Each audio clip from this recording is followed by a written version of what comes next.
করেছেন মহান আল্লাহ 23 বছর সময় নিয়ে মানুষের মেজাজের ভারসাম্য অনুযায়ী মানুষ যেন কোরআনকে ধারণ করতে পারে। আল্লাহ পাক তার রাসূলের উপর 30 পারা কোরআনকে নাজিল করেছেন 23 বছর সময় ধরে। কোরআনে কারীমের মধ্যে আল্লাহ পাক বিষয়টি এভাবে বলেন, وَقُرْآنًا فَرَقْنَاهُ لِتَقْرَأَهُ عَلَى النَّاسِ عَلَى مُكْثٍ وَنَزَّلْنَاهُ تَنزِيلًا وَقُرْآنًا فَرَقْنَاهُ কোরআনকে আমি বিভিন্ন ভাগে বিভক্ত করেছি। লিতাকরাহু আলান নাসি আলা মুকসিন, যাতে করে সময় করে করে মানুষের মেজাজ, তাদের অবস্থা, তাদের ব্রেইন এবং মস্তিষ্কে যেন কথাগুলো নিতে পারে, সেভাবে যেন আপনি তাদেরকে পাঠ করে শোনাতে পারেন। ওয়ানাজ্জালনাহু তানজিলা, এমনকি এই কোরআনে কারীম আমি এক ধাপে নাজিল না করে, যেভাবে তাওরাত, জাবুর, ইনজিল এক ধাপে নাজিল করেছি, সেভাবে কোরআন নাজিল না করে 23 বছর সময় নিয়ে ধীরে ধীরে কোরআন নাজিল করেছি। কোরআনে কারীমের মূল বাড়ি হচ্ছে লাওহে মাহফুজ। সেখানে 30 পারা কোরআন আল্লাহ পাক সংরক্ষিত রেখেছিলেন। সেখান থেকে প্রথম আসমানে আল্লাহ পাক এক ধাপেই নাজিল করেছেন। আর প্রথম আসমান থেকে দুনিয়াতে 23 বছর সময় নিয়ে বান্দার জন্য যেন সহজ হয়, আল্লাহ পাক কোরআনে কারীম নাজিল করে দিয়েছেন। নাজিল করে দেওয়ার পরে সংরক্ষণের দায়িত্ব আল্লাহ নিজের হাতে গ্রহণ করেছেন। আল্লাহ পাকের ভাষায় আল্লাহ পাক বলেন, ইন্না নাহনু নাযালনা যিকরা ওয়া ইন্না লাহু লাহাফিজুন। এই জিকির, এই কোরআন নাজিল করেছি আমি আল্লাহ। কে নাজিল করেছেন? আল্লাহ। আল্লাহর নাম বলতে কষ্ট হয় আপনাদের? জোরে বলুন না, কে নাজিল করেছেন? আল্লাহ পাক বলেন, কোরআন নাজিল করেছি আমি আল্লাহ। ওয়া ইন্না লাহু লাহাফিজুন, সংরক্ষণের দায়িত্ব আমি আল্লাহ নিজ হাতে গ্রহণ করেছি। কিন্তু কোরআন নাজিল হওয়ার আগে তাওরাত, জাবুর, ইনজিল, সহিফা সমূহ এগুলাকে সংরক্ষণের দায়িত্ব আল্লাহ নিজে গ্রহণ করেননি, বরং তাদের ব্যাপারে কোরআনে আল্লাহ পাক বলেন, বিমাস্তুহফিযু মিন কিতাবিল্লাহ, বরং তাদের কোরআনে কারীমের সংরক্ষণের দায়িত্ব নিজ হাতে দেওয়া হয়েছিল বিদায় তারা যে আয়াতটাকে, যে বিধানটাকে নিজেদের জন্য সহজ মনে করেছে, সেটাকেই তারা পাবলিকলি উপস্থাপন করেছে। আর যে বিধানটা নিজের জন্য কঠিন এবং কষ্টদায়ক মনে করেছে, সেটা কিতাব থেকে তারা মুছে ফেলেছে। জোরে বলেন নাউযু বিল্লাহি মিন যালিক। কিন্তু আমার বন্ধুরা, আপনারা এক বাক্যে জবাব দিয়া বলুন, 1500 বছর আগে নাজিলকৃত কোরআনে কারীমের একটি আয়াত, একটি হরফ, একটি শব্দ আজ পর্যন্ত কেউ মুছে ফেলতে পেরেছে?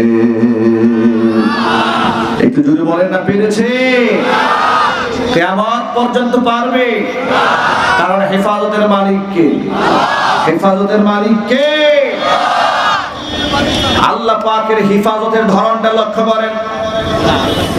এই যে আজকে স্টেজের ভিতরে আমরা কচি কচি মাসুম ছেলেদের মাথার মধ্যে কোরআন হিফজ সম্পন্ন করার কারণে সম্মাননা পাগড়ি প্রদান করেছি। কত সৌভাগ্য তাদের বাবা, কত সৌভাগ্য তাদের মা, কত সৌভাগ্যবান তারা নিজেরা। আল্লাহ নবী সাল্লাল্লাহু আলাইহি ওয়াসাল্লাম বলেছেন, মান ক্বারাআল কুরআনা ওয়া আমিলা বিহি, যে ব্যক্তি কোরআন পড়েছে এবং কোরআন অনুযায়ী আমল করেছে, উলবিসা ওয়ালিদাহু তাজান ইয়াউমাল কিয়ামাহ, কিয়ামতের মাঠে তাদের বাবা এবং মাকে আল্লাহ তাআলা জান্নাতের ভিতরে নূরের তাজ, নূরের মুকুট পরিয়ে দেবেন। দাউহু আহসানু মিন দাউইশ শামসি, যে নূরের তাজের আলো দুনিয়ার সূর্যকে হার মানিয়ে দেবে। এখানেই শেষ নয়, অন্য একটা হাদিসের অংশের মধ্যে এসেছি, ওয়ায়ুকসা হুল্লাতাইন লা তাকুমু লাহুমাদ দুনিয়া জান্নাতের ভেতরে হাফেজ কোরআনের বাবা এবং মাকে এত দামি পোশাক আল্লাহ পাক পরিয়ে দিবেন, তাম পৃথিবী বিক্রি করলেও সেই পোশাকের মূল্য হবে না। আল্লাহু আকবার বলেন। হাফেজের বাবা এবং মা এত দামি পোশাক পরে আল্লাহর কাছে আবেদন করে বলবেন, রব্বুল আলামিন, এ কোন আমলের বিনিময়ে বিমা কাসাইতানা, কোন আমলের বিনিময়ে আজকে আমাদেরকে এত সম্মানিত তুমি করেছো। ফায়ুকাল, আল্লাহর পক্ষ থেকে জবাব দেওয়া হবে, বিআখযি ওয়ালাদিকুমাল কুরআন, তোমাদের সন্তানরা, তোমাদের সন্তান যে আমি আল্লাহর কালামকে ধারণ করেছে, কোরআন অনুযায়ী আমল করেছে, সন্তানকে কোরআনে কারিমের ধারক এবং বাহক বানিয়েছিলে, সেই সম্মানে আজকে জান্নাতের ভিতরে তোমাদেরকে এত মর্যাদার পোশাক পরিয়ে দেওয়া হয়েছে। একদিক থেকে কোরআনে কারীম যদি কেউ তিলাওয়াত করে প্রতি হরফে কয় নাকি বলেন আপনারা? 2 নম্বরে হচ্ছে কোরআনে কারীমের তিলাওয়াত করলে নিজের অন্তরাত্মা পরিশুদ্ধ হয়। তিলাওয়াত যদি কোনো ব্যক্তি শুনে আল্লাহ পাক তার ঈমানকে বাড়িয়ে দেন। শুধু তাই নয়, কোরআনে কারীমের মধ্যে আল্লাহ পাক বলেন, ওয়া ইযা কুরিআল কুরআনু ফাসতামিউ লাহু ওয়া আনসিতু লাআল্লাকুম তুরহামুন।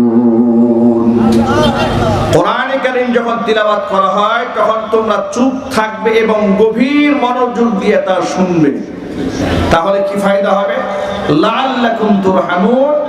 যতক্ষণ পর্যন্ত বান্দা তিলাওয়াত শুনবে ততক্ষণ পর্যন্ত আল্লাহ পাকের রহমতের বৃষ্টি তাদের উপর বর্ষিত হতেই থাকবে।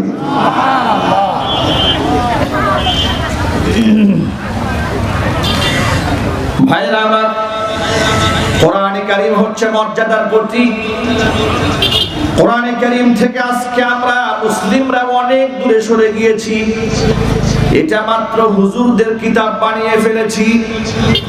আমরা মনে মনে ভাবি হিন্দু ধর্ম, বৌদ্ধ ধর্ম, খ্রিস্টান ধর্মের ধর্মগুরুরা যেভাবে তাদের ধর্মকে চর্চা করে আর তাদের অনুসারে যারা আছে সব দায়ভার তাদের ধর্মগুরুর উপর চাপিয়ে দিয়ে রাখে। আমাদের ইসলাম ধর্ম কিন্তু এমন কোন ধর্ম নয় যত আমল সব হুজুররা করবে আর অনুসারী যারা আছে বছরে একবার হুজুরকে দাওয়াত দিয়া একটু হাদিয়া দিয়া দিবে, পেট পুরে খাওয়াই দিবে, 40 করবে, 82 শরীফ পড়বে। এটার নাম ধর্ম পালন নয়। ইসলাম ধর্মটা কেমন ধর্ম শোনেন। আল্লাহ রাব্বুল আলামিন বলেন, আল ইয়াউমা আকমালতু লাকুম দীনাকুম ওয়া আতমামতু আলাইকুম নি'মাতি ওয়া রাদিতু লাকুমুল ইসলাম দীনা। দুনিয়ার কোন ধর্মকে আল্লাহ কমপ্লিট বলেন নাই।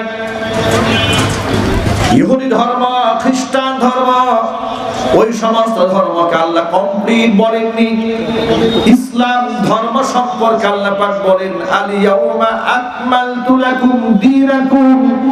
বিদায় হজের ভাষণের দিনে আল্লাহ রাব্বুল আলামিন তার রাসূলের উপরে আয়াতখানা যখন নাযিল করেছিলেন, এই আয়াতের ভারে নবীজি যে উটের উপর বসেছিলেন ওই উটের পা জমিনের মধ্যে গেড়ে গিয়েছিল। জোরে বলুন সুবহানাল্লাহ। আয়াতের মধ্যে আল্লাহ বললেন, আল ইয়াউমা আকমালতু লাকুম দীনাকুম। আজকের এই দিনে আমি আল্লাহ তোমাদের জন্য তোমাদের দ্বীনকে পরিপূর্ণ করে দিলাম। শুধুমাত্র দ্বীনকে পরিপূর্ণ করিনি, দ্বীন পূর্ণ করার মাধ্যমে ওয়া আতমামতু আলাইকুম নি'মাতি, আমি আল্লাহ নিয়ামতটা তোমাদের উপর পরিপূর্ণ করে দিয়েছি। ওয়া রাদিতু লাকুমুল ইসলাম দীনা, দ্বীন হিসেবে, ধর্ম হিসেবে ইসলামকে আমি আল্লাহ মনোনীত করে দিয়েছি। তাহলে কোরআনে কারীমের সূরা মাইদা 3 নম্বর আয়াতের দ্বারা এই কথাই প্রমাণিত হয়ে যায় আল্লাহর কাছে পছন্দনীয় ধর্মের নাম কি। সবাই কিন্তু বলেন নাই। আল্লাহর কাছে পছন্দনীয় ধর্মের নাম কি? শুধু পছন্দনীয় নয়, আরেকটু অ্যাডভান্স করে আল্লাহ পাক সূরা আলে ইমরানে ঘোষণা করেন, ইন্নাদ দীনা ইনদাল্লাহিল ইসলাম। শুধুমাত্র পছন্দনীয় ধর্ম নয়, এই পৃথিবীতে যত ধর্ম আছে সকল ধর্ম বাদ দিয়ে একমাত্র শুধুমাত্র কেবলমাত্র গ্রহণযোগ্য ধর্মের নাম হলো ইসলাম। আল্লাহু আকবার বলেন। আল্লাহ পাক সেই ধর্মের অনুসারী আমাদেরকে বানিয়েছেন। আল্লাহর কাছে অ্যাপ্লিকেশন ছাড়াই আল্লাহ তাআলা করুণা করে, দয়া করে, মায়া করে এই ধর্মের অনুসারী আমাদেরকে বানিয়েছেন। আমরা কায়মানো বাক্যে কৃতজ্ঞতা আদায় করে বলছি আলহামদুলিল্লাহ। এই জীবন ব্যবস্থা দেওয়ার পরে মানুষ যদি এটা বাদ দিয়ে অন্য কোনো চিন্তা ভাবনা করে তাহলে সে কোন পথে যাত্রা করবে সে কথাও আল্লাহ কোরআনে লিখে দিয়েছেন। আল্লাহ রাব্বুল আলামিন আয়াতে প্রমাণ করলেন যে আমি আল্লাহর কাছে পছন্দনীয় ধর্মের নাম ইসলাম, গ্রহণযোগ্য ধর্মের নাম ইসলাম। এবার শোনো, وَمَن يَبْتَغِ غَيْرَ الْإِسْلَامِ دِينًا فَلَن يُقْبَلَ مِنْهُ وَهُوَ فِي الْآخِرَةِ مِنَ الْخَاسِرِينَ। আমার আল্লাহ পাক বলেন, ইসলামকে বাদ দিয়ে কোন ব্যক্তি অন্য ধর্মের অনুসরণ যদি করে, অন্য ধর্ম মতে কেউ যদি পথ চলতে চায়, ফালাইয়ুকবালা মিনহু, পশ্চিম কালেও তাহলে তার কোনো আমল আমি আল্লাহর দরবারে গ্রহণযোগ্য হবে না। ওয়া হুয়া ফিল আখিরাতি মিনাল খাসিরিন। ইসলাম বাদ দিয়ে পৃথিবীতে যে কোনো মতবাদ কোন ব্যক্তি যদি মানে তাহলে তার ঠিকানা হবে জাহান্নাম। কিয়ামতে জান্নাতের ধারে কাছেও থাকবে না, তারা সব জাহান্নামী হবে। ইসলাম ধর্ম না মানলে লোকেরা জান্নাতি না জাহান্নামী? একটু জোর আমাদের সবাই বলেন, জান্নাতি না জাহান্নামী? এটা কোন হুজুরের ফতোয়া নাকি আল্লাহর সিদ্ধান্ত? কার সিদ্ধান্ত? আল্লাহ পাকের সিদ্ধান্ত। পরিপূর্ণ জীবন ব্যবস্থা আল্লাহ তাআলা কোরআনের মাধ্যমে আমাদেরকে উপহার দিলেন। কি না এই কোরআনের ভেতরে?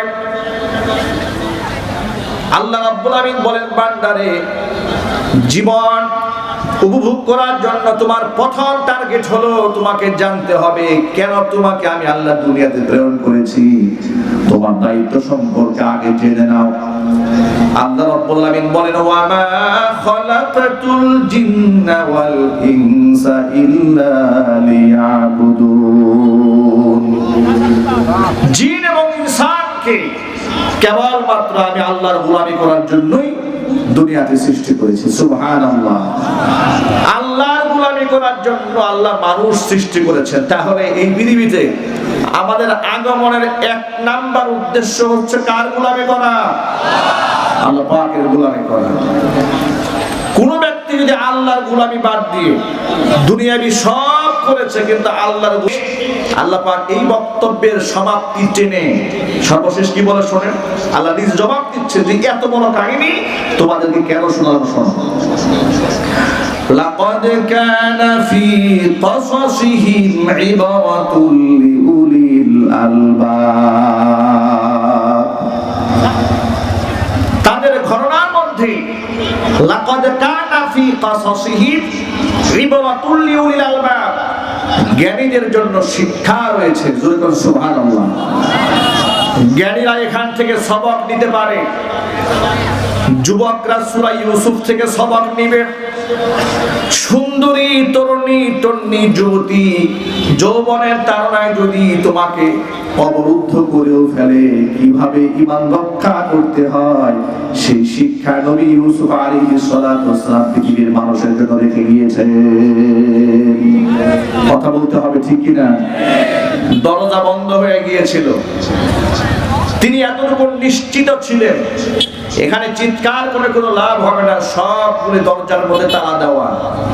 কোরআনের মধ্যে ঘটনা বর্ণিত হয়েছে, وراودته التي هو في بيتها عن نفسه وغلقت الأبواب وقالت هيت لك قال معاذ الله إنه ربي أحسن مثواي إنه لا يفلح الظالمون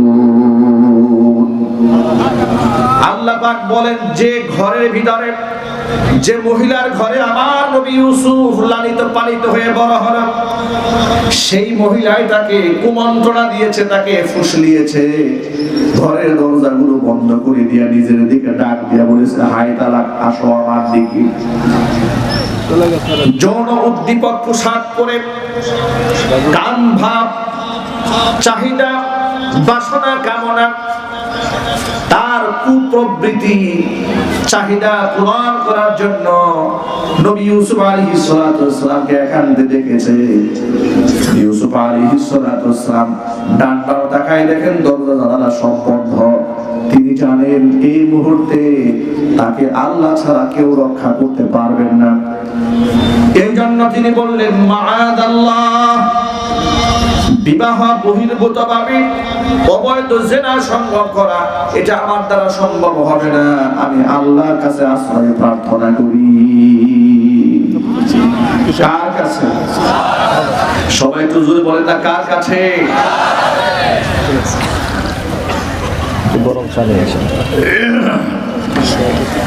কোন ব্যক্তি যদি আল্লাহর কাছে আশ্রয় প্রার্থনা করে তার আর কোনো ভয় থাকে? তার কোনো ভয় থাকে না।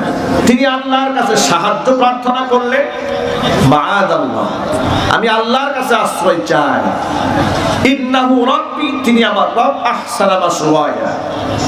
এখানে জমিরের মারজা মুফাসসিরিন কিরাম দুটো ব্যাখ্যা করেছেন।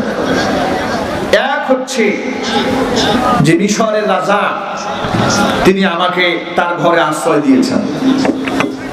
রব্বুল শব্দের অর্থ হচ্ছে প্রতিপালক। এটা ব্যক্তির ক্ষেত্রেও তৎকালীন যুগে ব্যবহৃত হতো। সেজন্য তিনি বুঝিয়েছেন যে মিশরের যিনি রাজা, বাদশাহ আজিজে মিশর, আমার 10 ভাই তো আমাকে কুয়ার মধ্যেই ফেলে দিয়েছিল হত্যা করার জন্য, তো সেখান থেকে উদ্ধার করে বাজারে বিক্রি করা হলো চড়া মূল্যে। ইউসুফকে মিশরের আজিজে মিশর ক্রয় করে দিয়েছিলেন। তাহলে যিনি আমার প্রতি এতটুকু দরদ দেখালেন, চড়া মূল্যে আমাকে খরিদ করলেন, আমাকে সুন্দর জামা কাপড় পরালেন, খাবার দাবার খাইয়ে লালন পালন করে বড় করলেন, আজকে আমি তার স্ত্রীর সাথে অপকর্ম করতে যাব, এ তো আমি জালেম হয়ে যাব। আর জালেম কখনো সফল কাম হতে পারে না। একটা ব্যাখ্যা। আরেকটা ব্যাখ্যা হচ্ছে জমিরের মারজা হচ্ছে আল্লাহ পাকের দিকে, যে ইন্নাহু রাব্বি আহসানা মাসওয়ায়া, আমার আল্লাহ যিনি আমাকে রক্ষা করলেন 10 ভাইয়ের ষড়যন্ত্র থেকে। 10 ভাই যখন কুয়ার মধ্যে ফেলে দিয়েছিল, তখন আল্লাহ সুবহানাহু ওয়া তাআলা জিবরিল মারফত একটা কাঠের টুকরা ইউসুফ আলাইহিস সালাতু ওয়াস সালামকে রক্ষা করার জন্য পায়ের নিচে দিয়ে কুয়ার মধ্যে ভাসিয়ে দিয়েছিলেন। আল্লাহ পাকের নিজামে, আল্লাহ পাকের কুদরতি সিস্টেমে পালা বদল হয়ে ইউসুফ আলাইহিস সালাতু ওয়াস সালাম মিশরের রাজ পরিবারের সদস্য বনে গিয়েছিলেন। সেই রাজ পরিবারের সুন্দরী মহিলা আজিজে মিশরের স্ত্রী জুলাইখা যখন তাকে একান্তে ডেকে বলেছিল, হায় তালাক, আসো আমার কাছে, ইউসুফ আলাইহিস সালাতু ওয়াস সালাম যৌবনের তাড়নায় তার দিকে ধাবিত হন নাই, সাহায্য চেয়েছেন কার কাছে? ক্বালা মাআদাল্লাহ, আমি আল্লাহর কাছে আশ্রয় প্রার্থনা করছি। তিনি জানেন চিৎকার চেঁচামেচি করলে এখানে কোনো লাভ হবে না, দরজা বন্ধ। আল্লাহর উপর তাওয়াক্কুল করে আল্লাহর সাহায্য চেয়ে তালাবদ্ধ দরজার দিকে দৌড় দিলেন। কোরআনের ভাষায় আল্লাহ পাক ঘটনা বর্ণনা এভাবে দান করেছেন, ওয়াস্তাবাকাল বাবা ওয়া কদ্দাত কামিসাহু মিন দুবুরিন ওয়া আলফায়া সাইয়্যিদাহা লাদাল বাব। প্রতিযোগিতামূলক ভাবে ভাবে উভয় দৌড় দিয়েছে। আমার নবী ইউসুফও দৌড় দিয়েছে, জুলাইখাও দৌড় দিয়েছে। আবার নবী ইউসুফকে আটকে দেওয়ার জন্য জুলাইখা পিছন দিক থেকে জামা টেনে ধরেছে, জামা টেনে ছিঁড়ে ফেলেছে, কিন্তু আবার নবী ইউসুফকে আটকাতে পারে নাই, দরজার সামনে দৌড়ে গিয়েছে। আল্লাহ রাব্বুল আলামিন জিবরিল আলাইহিস সালাতু ওয়াসসালামকে অর্ডার করলেন, জিবরিল আমার নবী আমার কাছে আশ্রয় প্রার্থনা করে তালাবদ্ধ দরজার দিকে দৌড় দিয়েছে, আমার নবীর জন্য সবগুলো দরজা উন্মুক্ত করে দাও। আল্লাহু আকবার বলেন। সাহায্য কে করতে পারে? আল্লাহ পাক তাকে সাহায্য করেছেন। এভাবে তাকে ষড়যন্ত্র করা হলো। যখন দরজা খুলে বের হয়েছে, দরজা খুলেই দেখে আজিজে মিসর দরজার সামনে দাঁড়ানো। জুলাইখা ধরা পড়ে গেল, হাঁপাচ্ছে। তাৎক্ষণিকভাবে শয়তান তাকে ওয়াসওয়াসা দিল, এক কাজ করো।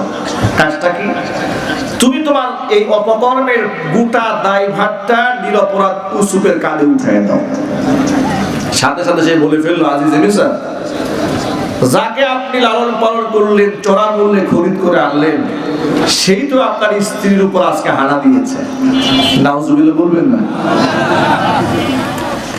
আমার ভাইয়েরা, ইউসুফ আলাইহিস সালাতু ওয়াসসালাম এতক্ষণ চুপ ছিলেন, কোনো কথা বলেন নাই।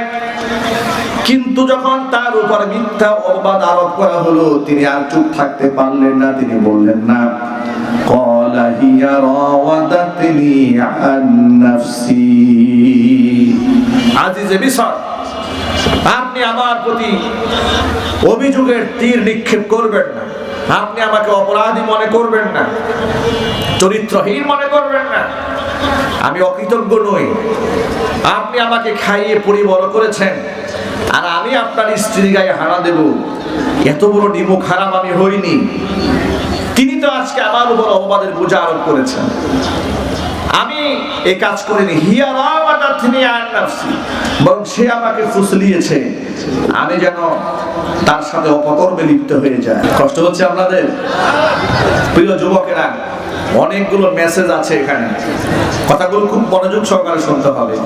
আমি তো আপনাদের সামনে সাদামাটা তরজমা শোনাচ্ছি, আমি আমার পক্ষ থেকে কোনো কথা বলছি না, একটু পরে বলবো ইনশাআল্লাহ। বলেন। ইউসুফ আলাইহিস সালাতু ওয়াসসালাম বললেন, হিয়া রাওয়াদাতনি আন নাফসি, আমি ফুসলাই নাই, আমি কোনো অপরাধ করিনি, আমি আপনার স্ত্রীর চরিত্রে হানা দেইনি, আমি দরজা বন্ধ করিনি, যা করা সব ইনি করেছে। মানুষের মধ্যে একটা সিমফিতি নারীদের উপর সবসময় কাজ করে। দেখবেন রাস্তাঘাটে কোনো অপকর্ম হলে, অপরাধী যদি মহিলাও হয়, স্বাভাবিকভাবে মাইকটা মহিলা খায় না, পুরুষই খায়। কথা বলেন ঠিক কিনা? এরপরেও নাকি নারীদের অধিকার কায়েম হয় না সমাজে। কথা জোরে বলেন না, ঠিক কিনা বলেন? এটা প্রমাণ দেয় আপনাদের কাছে।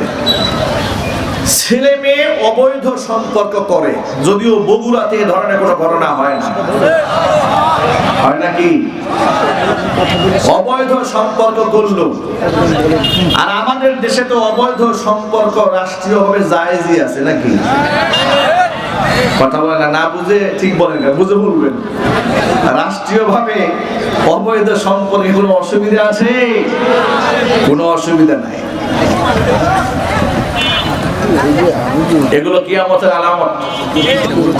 জিনা সহজ হয়ে যাবে, বিবাহ কঠিন হয়ে যাবে। যার দরুন দেখা যায় 17 বছরের কোনো একটা মেয়ের যদি বিবাহ হয়, এই এলাকার নাম হচ্ছে তিলস শিববাটিতে।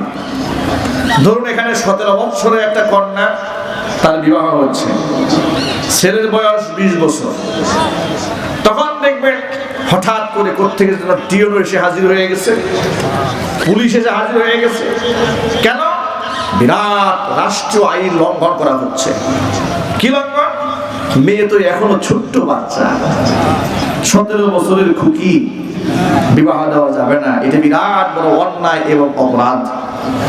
বেচারা ছেলেকে 10,000 টাকা জরিমানা করলো, মেয়ের বাপ মাকে তওবা তিল্লা পরে বিদায় করে দেওয়া হলো, বিবাহকে ভেঙে দেওয়া হলো। এভাবে বাংলাদেশের অসংখ্য অগণিত বিবাহকে, বৈধ একটা অ্যারেঞ্জ ম্যারেজকে ভেঙে দেওয়া হয়েছে। কিন্তু 14 বছর 15 বছরের কন্যা, ছোট্ট ছোট্ট মেয়েরা স্কুল, কলেজ, ইউনিভার্সিটি, পার্কে, রেস্টুরেন্টে বসে যে অবৈধ প্রেম ভালোবাসা করছে, এখানে পাহারা দেওয়ার কোনো লোক নাই। অবৈধ প্রেম ভালোবাসা ঠেকানোর কোনো লোক নাই, কিন্তু বৈধ বিবাহ ঠেকানোর লোকের কোনো অভাব নাই। কত দায়িত্ব তাদের, যাদের প্রতি কত চিন্তা, কত ভালোবাসা এই নারীর প্রতি, কথা জোরে বলতে হবে, ঠিক কিনা? আর এভাবে অবৈধ প্রেম ভালোবাসা হওয়ার কারণে কি হয়, কদিন পরেই ছেলে মেয়েদের শারীরিক সম্পর্কে জড়িয়ে পড়ে। আর জড়াবেই না বা কেন? এই ভবিষ্যৎবাণী তো 1500 বছর আগে আমার রাসূল আমাদেরকে সতর্ক করে গিয়েছেন।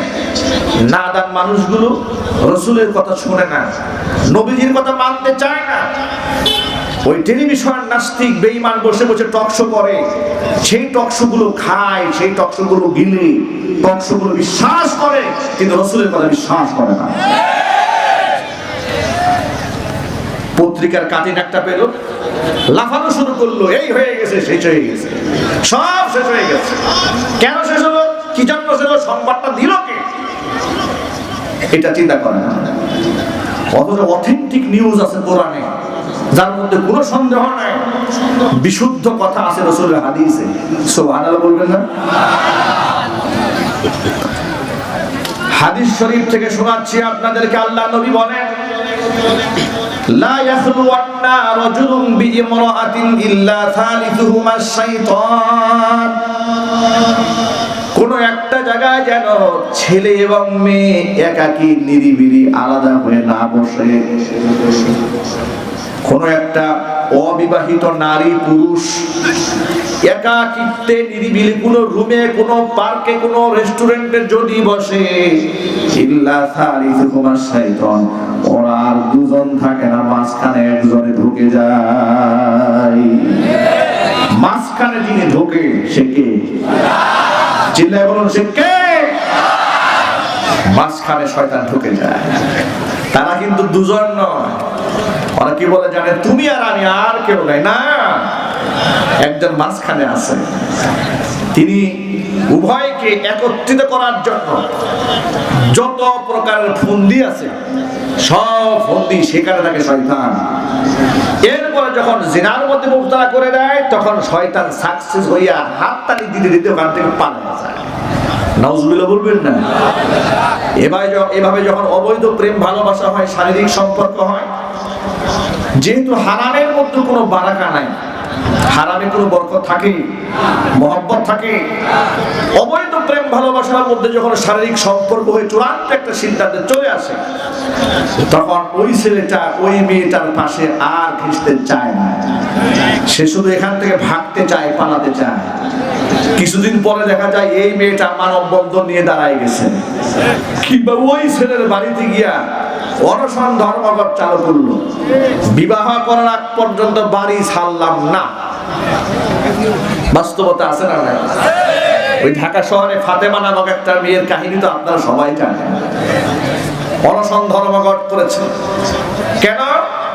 যে স্বীকৃতি চাচ্ছে, যে আমাকে বিবাহ করাবে, এই লোভে আমাকে সে ব্যবহার করেছে। নাউজুবিল্লাহি মিন যালিক। এজন্য তার বিচার দাবি করি, তাকে আইনের আওতায় আনতে হবে, তাকে সাজা প্রদান করতে হবে। সে আমাকে ধর্ষণ করেছে। নাউজুবিল্লাহি মিন যালিক। আচ্ছা, ধর্ষণের সংজ্ঞাটা কি? ধর্ষণের সংজ্ঞাটা কি? যদি অবৈধ প্রেম ভালোবাসা করে শারীরিক সম্পর্ক হয়, আর এই সম্পর্কের অপরাধে যদি ছেলেটা অপরাধী হয়, সমান অপরাধী তো মেয়েটাও। যদি বলেন না, ঠিক কিনা? তাহলে সাজা শুধু ছেলের হবে কেন? মেয়েরও সাজা দিতে হবে। চিল্লায় বলুন, ঠিক কিনা? আর এই ক্ষেত্রে এই দেশের কিছু কুলাঙ্গার লেখক আছে। এই কুলাঙ্গার লেখক গুলা বৈবাহিক জীবনে ধর্ষণ খুঁজে, স্বামী স্ত্রীর সম্পর্কের মধ্যে ধর্ষণের সংজ্ঞা বানিয়েছে। তাই স্বামী যদি স্ত্রীর পারমিশন ছাড়া জোরপূর্বক শারীরিক সম্পর্ক করে, এটাও নাকি ধর্ষণ। দেখেছেন শয়তানি কেমনে বাবা পাইছে এগুলো। স্বামী স্ত্রীর সম্পর্কের মধ্যে পেয়েছে ধর্ষণ, আর বয়ফ্রেন্ড আর গার্লফ্রেন্ডের সম্পর্কের মধ্যে পেয়েছে ভালোবাসা। নাউজুবিল্লাহ বলবেন না? যুবকরা, মায়েরা, বোনেরা যারা এখানে এসেছেন, আপনাদেরকে একটা হাদিস শোনায়। আপনারা আমাদের ভাই, অনেক মা বোনেরা এখানে এসেছেন বয়ান শোনার জন্য। একটি মাহফিল যদি আমাদের হিদায়াতের, নাজাতের ওসিলা হয়, তাহলে আজকের এই মাহফিলটা সাকসেস হবে। যদি বলেন না ইনশাআল্লাহ, সবাই বলেন না ইনশাআল্লাহ। আমি একটা হাদিস আপনাদেরকে শোনাবো ইনশাআল্লাহ। আল্লাহ সুবহানাহু ওয়া তাআলা 30 পারা কোরআনের ভেতরে এবং বিশ্বনবী রাহমাতুল্লাহি আলাইহির অসংখ্য হাদিসের ভেতরে এই দুনিয়ার মানুষরা কেন শাস্তির সম্মুখীন হয়, কেন গজবের সম্মুখীন হন, এই ব্যাপারে আল্লাহ সুবহানাহু ওয়া তাআলা বিস্তারিত কথা বলে দিয়েছেন। আল্লাহ রাব্বুল আমিন বলেন, ওয়া ইযা আরাদনা আন নুহলিকা ক্বরয়াতান আমারনা মুতরাফিহা ফাফাসাকু ফিহা ফাহাক্ক আলাইহাল কওলু ফাদাম্মারনাহা তাদমীরা। আমি আল্লাহ তাআলা যখন কোন জাতি গোষ্ঠীকে ধ্বংস করে দেওয়ার ইচ্ছা পোষণ করি, কে বলছেন? কে বলছেন? আল্লাহ বলছেন, ওয়া ইযা আরাদনা আন নুহলিকা ক্বরয়াতান, কোন একটা জাতি গোষ্ঠীকে আমি আল্লাহ যখন ধ্বংস করে দিতে চাই, তখন আমারনা মুতরাফিহা, তখন সেখানকার প্রভাবশালী, দায়িত্বশীল, নেতৃত্বশীল ব্যক্তিদেরকে আমি আল্লাহ ভালো কাজের আদেশ প্রদান করি। কিন্তু তারা আমার কথাগুলো অমান্য করে, ফাফাসাকু ফিহা, আমার কথা মান্য না করে তারা সেখানে অন্যায়, অবিচার, জুলুম করে, ফাসাদ করে সমাজের মধ্যে বিশৃঙ্খলা সৃষ্টি করে দেয়। ফাহাক্ক আলাইহাল কওলু, তখন আমি আল্লাহর শাস্তির বিধান তাদের জন্য অবধারিত হয়ে যায়। ফাদাম্মারনাহা তাদমীরা, এরপরে তখন আমি আল্লাহ সুবহানাহু ওয়া তাআলা সমূলে এই জাতিকে উল্টায় দেই।